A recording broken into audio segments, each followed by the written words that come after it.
the hollow eye. I've never been one for superstition.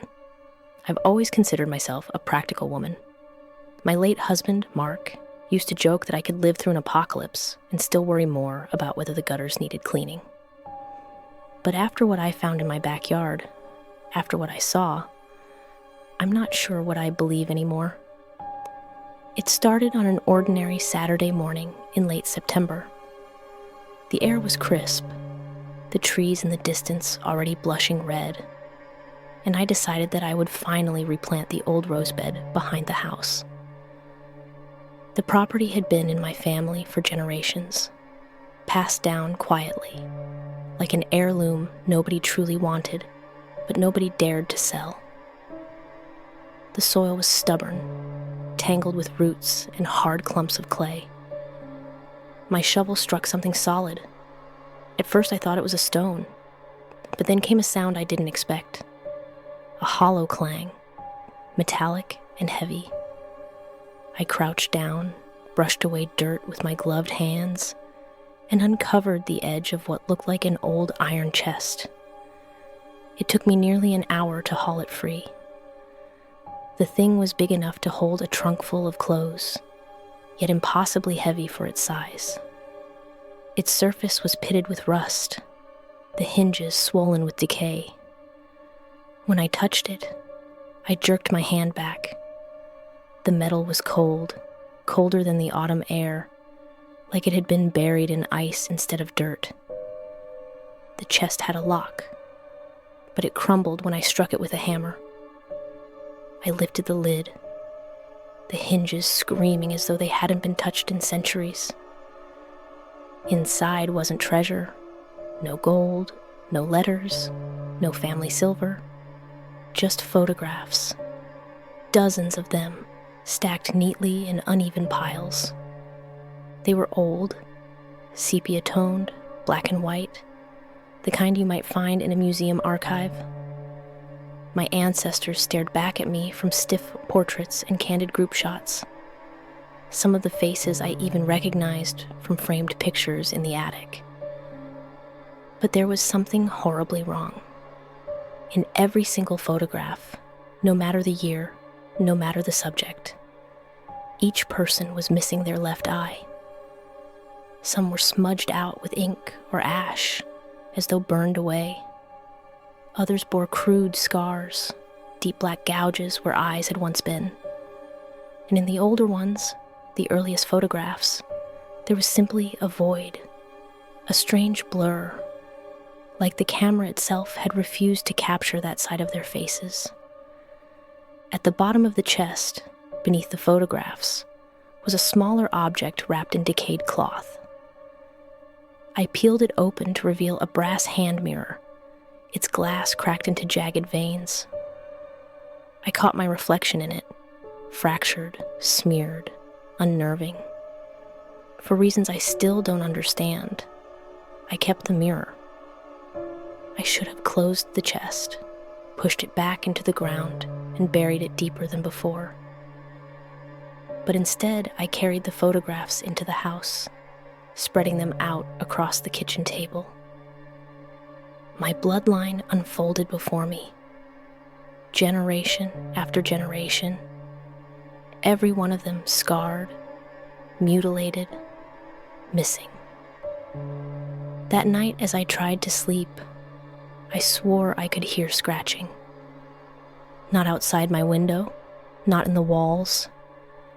From beneath the floorboards, I woke up sometime after midnight to that sound again.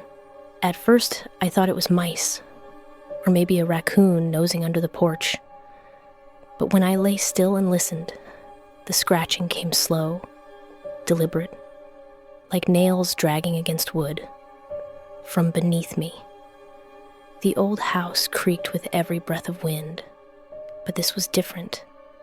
It was rhythmic, like someone or something was clawing its way upward, closer with each stroke. I didn't sleep the rest of the night.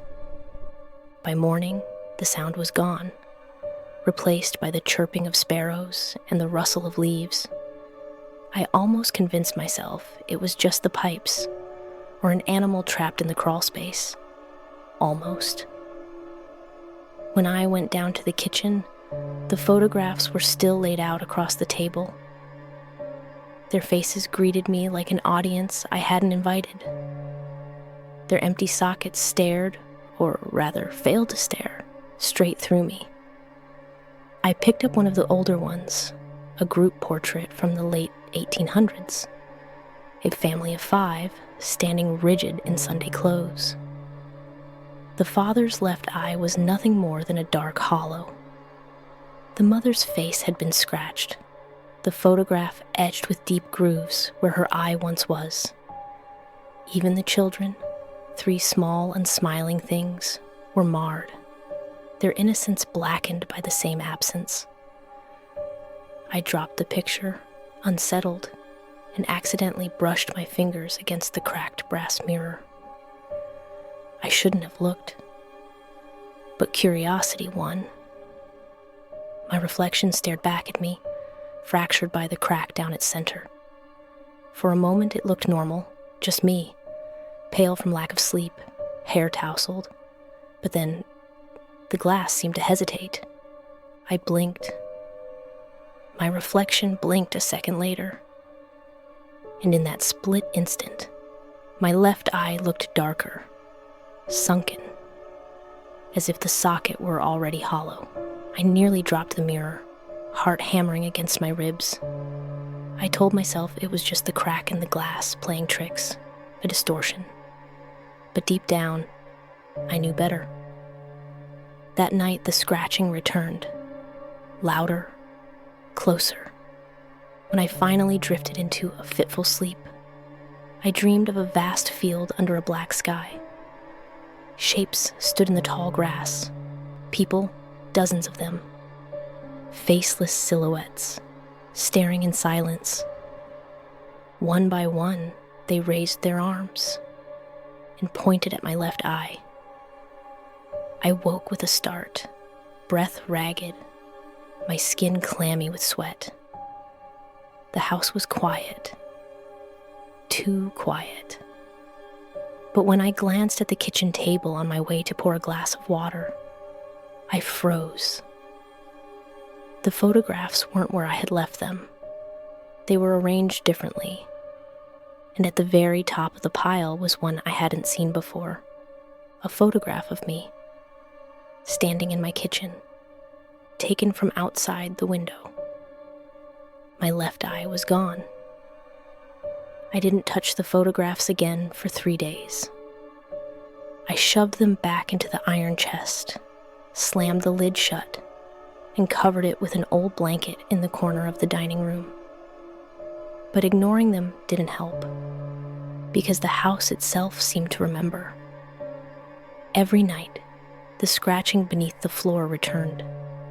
The mirror, no matter where I left it, always seemed to find me again. On the dresser when I woke up, leaning against the bathroom sink when I brushed my teeth, once even placed neatly on my pillow like a gift. And the dreams, God, the dreams.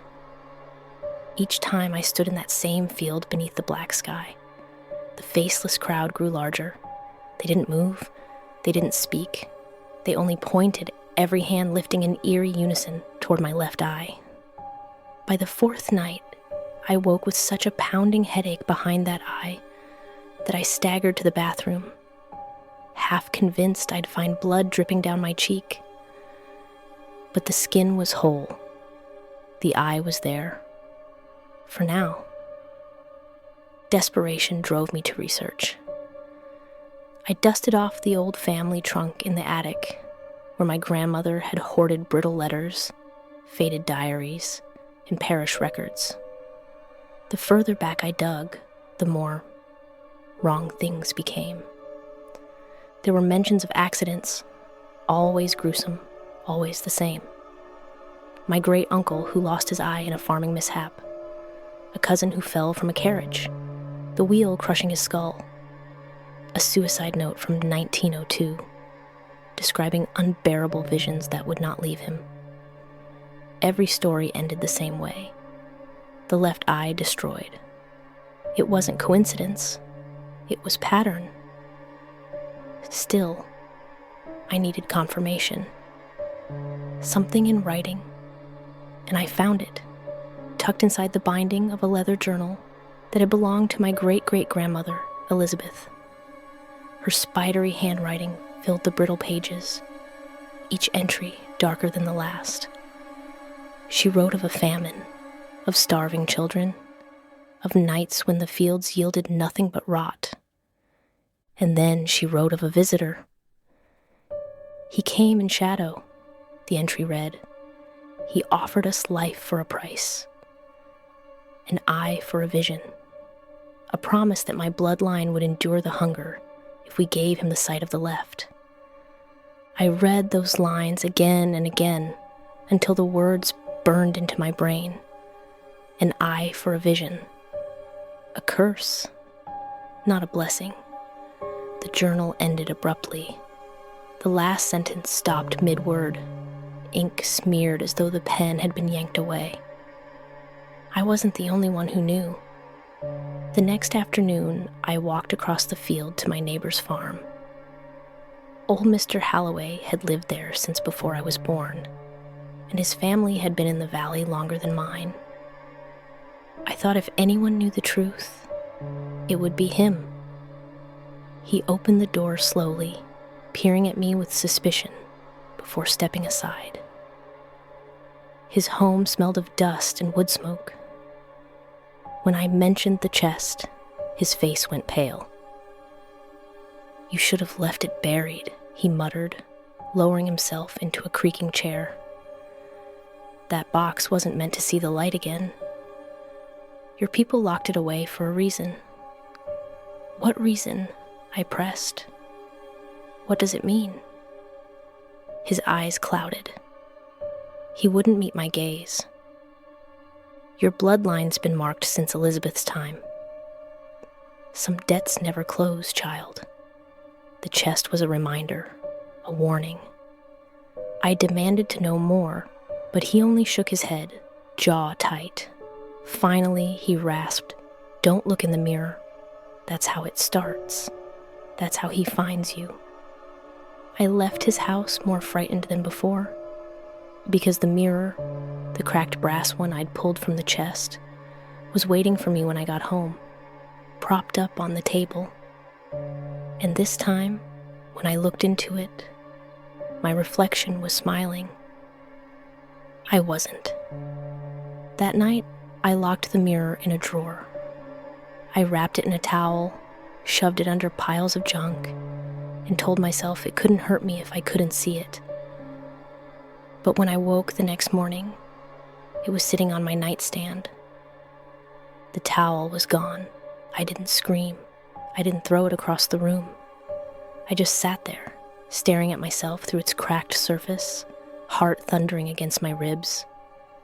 My reflection sat as still as I did, except for one detail, the left eye. It was hollow, a black socket where flesh should be. I slammed the mirror face down and ran. That day I avoided the house as much as possible. I wandered town aimlessly, sipping burnt coffee, lingering in shops I didn't care about.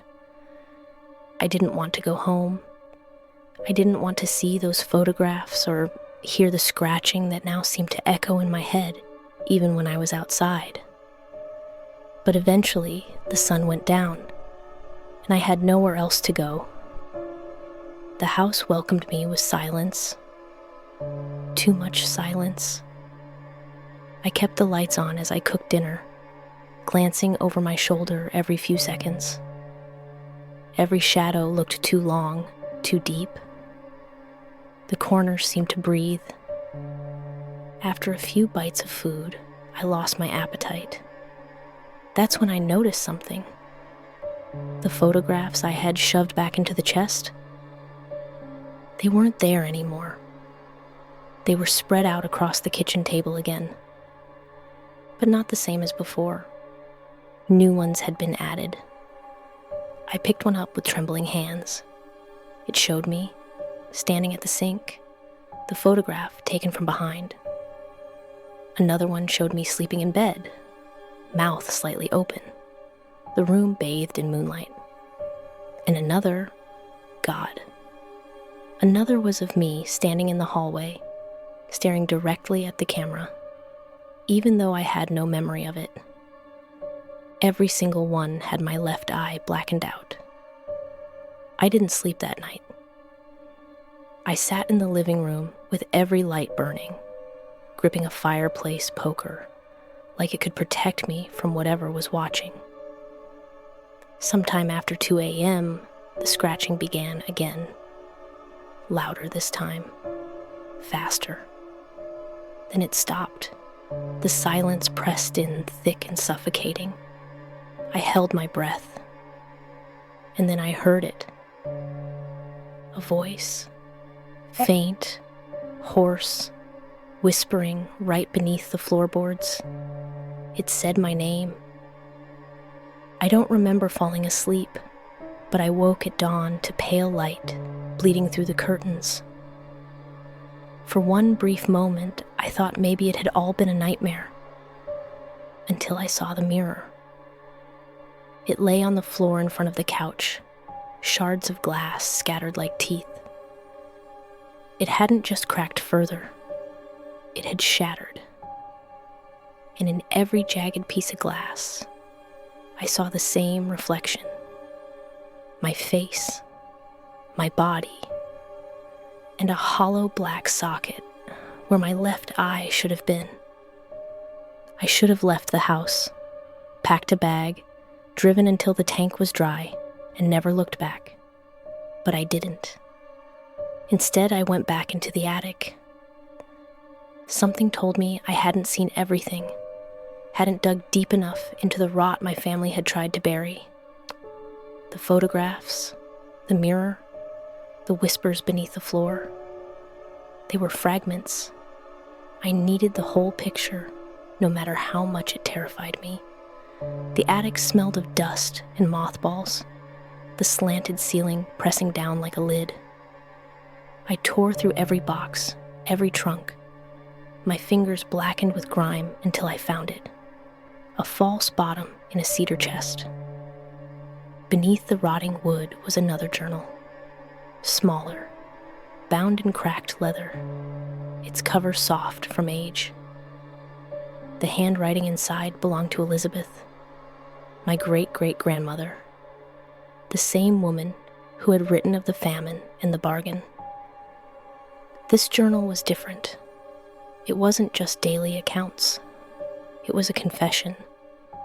She wrote of the hunger that had taken half the valley, how her children wasted to bone, how the church's prayers brought nothing but silence. Then came him. She never gave him a name. She only called him the man in shadow. She said he appeared at the edge of her fields, tall and thin, a figure darker than night itself. His voice came not from his mouth, but from the air around him, as though the earth itself spoke his words. He promised survival. He promised her bloodline would never know famine again. But the price was steep. An eye for a vision, she wrote. The left, always the left. The firstborn must pay, and their seed after them, until the last of our line is blind. Elizabeth had agreed. She had given herself willingly. The next entry described how she cut out her own left eye, placing it in a brass bowl he held out with skeletal hands. She bled and screamed, but lived. The crops flourished within days. Her family survived. But survival carried a weight. Each generation after hers suffered the same fate, one way or another. Some ripped out their own eyes, others lost them to accidents, and some were taken by the man himself, dragged into the shadows, never to be seen again. The chest of photographs, she explained, was a record, a ledger of the debt, to ensure no descendant could forget. The mirror cracked but whole, was his way of watching. His window. Her final entry chilled me to the marrow. The bargain will sleep until disturbed. But should the chest be opened, the man in shadow will walk again, for blood must pay what blood owes. To look in his glass is to give him sight, and to give him sight is to give him you. The ink smeared there, as if her hand had been wrenched away mid-sentence. I dropped the journal, my stomach heaving. The chest, the mirror, the photographs. I had set it all in motion, and he was coming.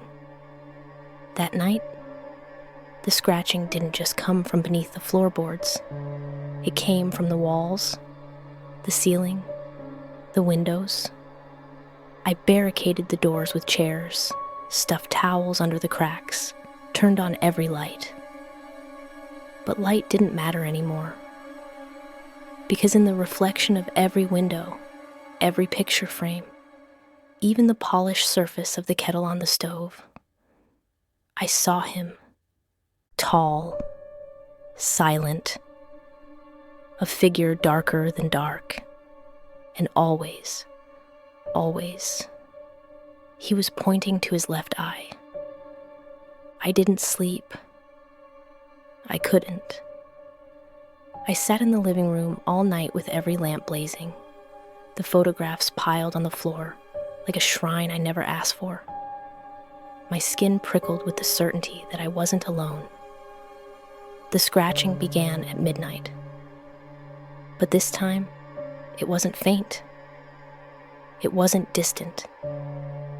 It was furious, a storm of claws raking against wood from everywhere at once. The floorboards rattled, the walls trembled. The air itself vibrated with the sound.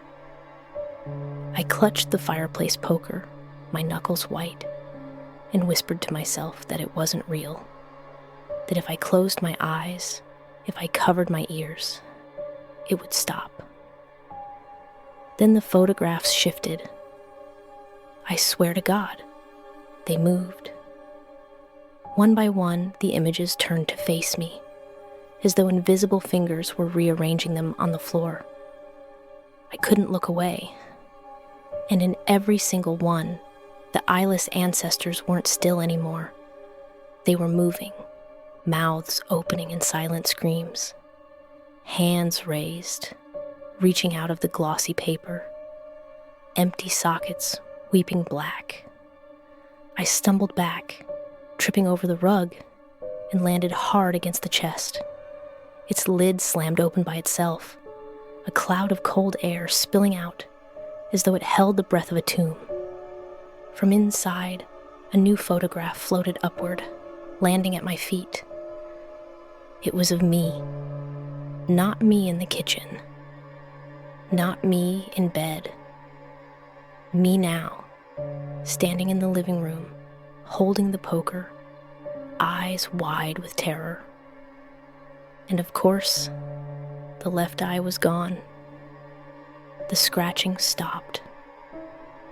The silence that followed was worse, because now, beneath that suffocating stillness, I heard footsteps, slow, deliberate. They came from under the floor,